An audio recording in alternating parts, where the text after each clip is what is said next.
పూరా local. Welcome to పూరా local. Ahmedabad ఘోర విమాన ప్రమాద ఘటన తర్వాత విమాన ప్రయాణం అంటేనే ప్రయాణికులు భయపడిపోతున్నారు.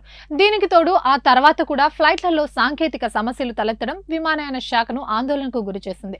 భద్రతా చర్యలపై మార్గదర్శకాలు జారీ చేసింది. ఎయిర్ ఇండియా విమాన ప్రమాదం తర్వాత సంస్థ రెప్యుటేషన్ కాపాడుకునేందుకు, కస్టమర్లలో విశ్వాసాన్ని నింపేందుకు సంస్థ యాజమాన్యం టాటా గ్రూప్ చర్యలకు ఉపక్రమించింది. అందులో భాగంగా సమస్యలు ఉన్నట్లు భావిస్తున్న 38 విమానాలను సస్పెండ్ చేసింది. జూన్ 21 నుండి జూలై 15 మధ్య తిరిగే వీక్లీ ఫ్లైట్లను కొన్నాళ్ల పాటు సస్పెండ్ చేస్తున్నట్టు ఎయిర్ ఇండియా ప్రకటించింది. ముఖ్యంగా ఢిల్లీ నైరోబా, అమృత్సర్ లండన్ గత్విక్, గోవా లండన్ గత్విక్ మార్గాలలో తిరిగే ఫ్లైట్లను టెస్టింగ్ కోసం కొన్నాళ్ల పాటు సస్పెండ్ చేశారు. 18 అంతర్జాతీయ రూట్లలో ఫ్లైట్లను సస్పెండ్ చేశారు. షెడ్యూల్ మెయింటెనెన్స్, ప్యాసింజర్లకు చివరి నిమిషం వరకు అసౌకర్యం కలగకుండా ఉండేందుకు కావాల్సిన ప్రణాళికలు చేస్తున్నట్టు పేర్కొన్నారు. ఇవి ఇప్పటివరకు అప్డేట్స్. మరిన్ని అప్డేట్స్ కోసం చూస్తూనే ఉండండి పూరా లోకల్.